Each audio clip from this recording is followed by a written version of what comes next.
Plaintiff Samantha Smee says the defendant is her sister, but they have always had a strained relationship. Samantha claims the defendant is a drug addict who lost custody of her children due to her addiction, and she's suing her today for breach of contract. Defendant Jordan Goodwin admits that she has had some struggles in her life, but insists she tried to get help and was refused treatment. Start with you.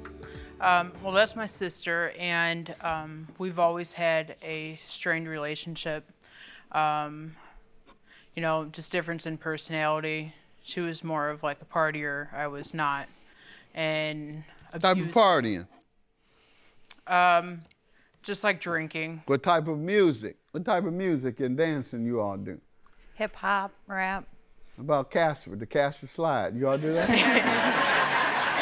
It's a little bit before my time. You know what that is? Everybody know what that is. You know what that is? No. Slide to the left. Okay, yeah. Slide to the right. You heard of that? Yep. Look behind you. There it goes. Casper right there.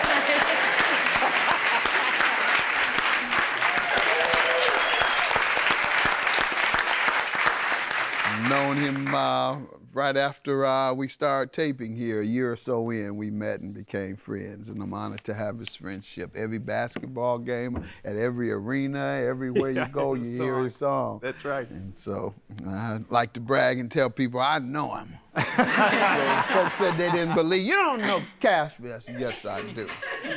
So I brought him today. Bought my receipts. Yeah. All right, so she was a partier. Yeah. And you weren't. What'd you do? Sit at home and read the Bible? No, I sat at home, but that's pretty much all I did. And what was the nature of you all's relationship over the years? Well, she moved out when she was 18, so we just kind of like went our separate ways. I'd see her because she does have kids, so like I just kind of just see her. And then we ended up moving like 45 minutes away. Okay. So in 2013, she was given Xanax, and she abused them. How do you know? Just her appearance and how she acted. Okay. And then Did she stop, or do you believe she's still addicted to them? I don't believe she's addicted to Xanax. Good. But I do believe that, well, I do know she's addicted to drugs. What type? Or do you not Well, in want to say? 2018 of September, my sister and her husband actually went on binge. Crack or heroin? I believe it was both. But they ended up losing their children. Did she clean herself up? No. You sure? Yes. All right, she appears to have cleaned herself up. I don't know about my man, Yeah. but looks pretty good.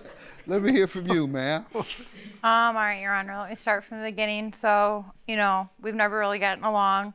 You know, I have partied and stuff, but, you know, I've tried to seek treatment and help for my problems. Where are you in that endeavor? Well, you know, trying to go through recovery, trying to get help. How long have you been in recovery or sought help or received help? I haven't really received help. You Back never when went? everything happened, like, tried to get into rehab because I wasn't actually like addicted or it wasn't in my system at that time. Like the facilities couldn't take me. Actually, we did try and get her help when it was in her system. My dad brought her to places, but she was denied because they said she was not withdrawing and there was an insurance issue and they required money up front. How long ago was that?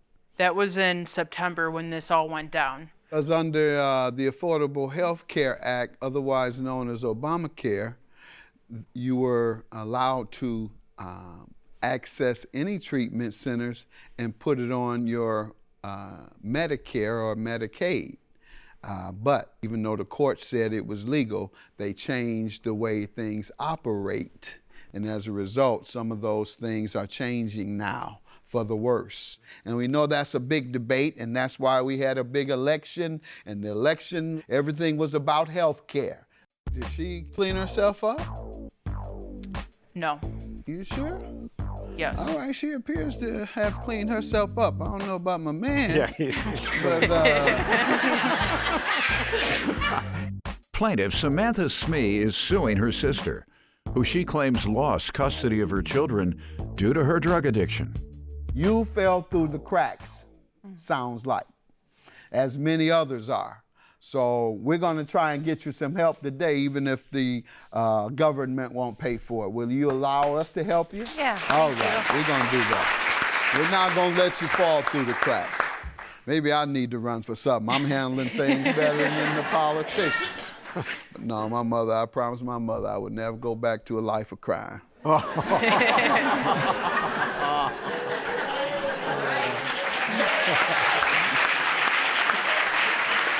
Well, I'm not running for office. I gotta stay clean. I don't want to go back to jail. I've been there and didn't like it. All right, ma'am. And what do you want to say about any addictions that you may still struggle with? It's been a struggle, I think, for everybody in my family. You know, but they've always like stuck by my side. They won't give up, which is good. My relationship. But are with my you sister- causing them damages? For example, I was affected significantly, both financially and emotionally. The loved one in my family that was afflicted with drug addiction. So that's what people need to keep in mind. It's not only emotional, but it's financial. So your drugs have become a financial burden on your mom in particular. I've known of another close relative who was helping this person as well. They had to file bankruptcy. Oh, wow.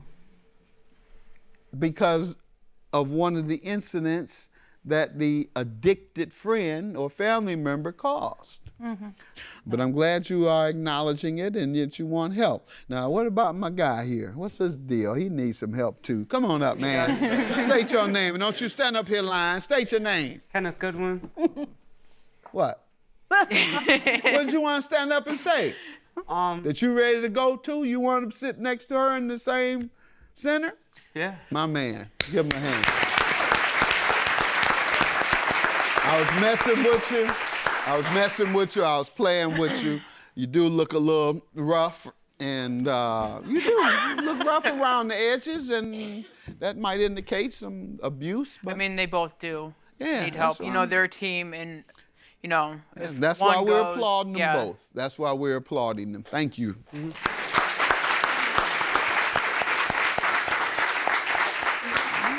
And how does she owe you? All right, so they, you know, with all of everything that happened, they lost their house. Kenny, her husband, went to jail. Jordan seemed at the time that it scared her, and she was trying to get back on her feet. She came to me asking for a loan to pay for, like, getting a trailer, getting stuff, just financially helping her. I was able to.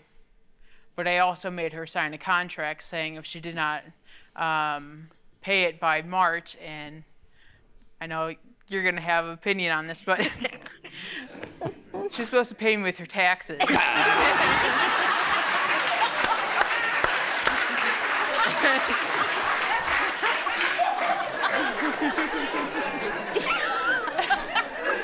Let's start with this. Let's start here. I'm gonna dramatize it a little. First, let's start with this. She's a dope fiend. For a living, they specialize in manipulating, stealing, and lying. Then they use the most common lie that I tell you all is made regarding repayment. Income tax. And they already have the back end of the story ready. So when you come after their income taxes return, the state took it. Because your old child support, your old student loans. Yeah, That's the story you got in. pretty much. I didn't get enough. I thought I was going to get more. I have bills that need to be paid. Maybe I need to run for something. I'm handling things better than the politicians. No, my mother, I promised my mother I would never go back to a life of crime.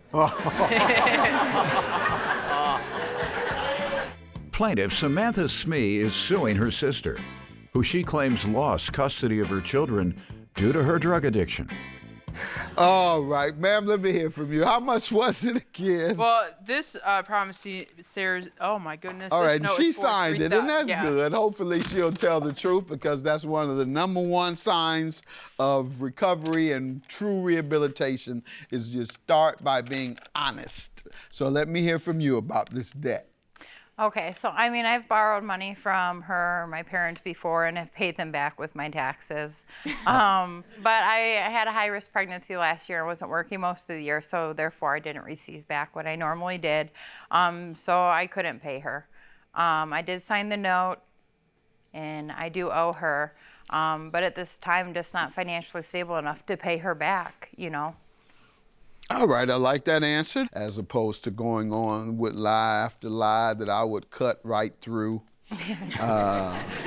So I'm going to grant her judgment because she's being honest. Her first step toward true recovery is honesty. So we're going to help you out so you can go a long way down the road of recovery by going to treatment and then your NA meetings every day or a couple of times a day, whatever you think works for you best. And then we're going to help your spouse, and we're going to help the entire family. Good luck to you, though. Judgment for the plaintiff. Jordan, I really hope you and Kenny really do this. I mean, really. I am. Yeah, I know. We're going to be by your side no matter what. I know. After the case, Judge Mathis sent Jordan and Kenneth to rehab for 30 days. Here they are with an update. Hey Judge Mathis, it's Jordan and Kenny Goodwin. We wanted to reach out and thank you for sending us to treatment. Without that treatment, we wouldn't have been able to been sober for over 2 years. We've been able to save our marriage, and we were able to get custody back of our children. We're so grateful and hope that other couples are able to succeed in their journey of sobriety. Thank you so much.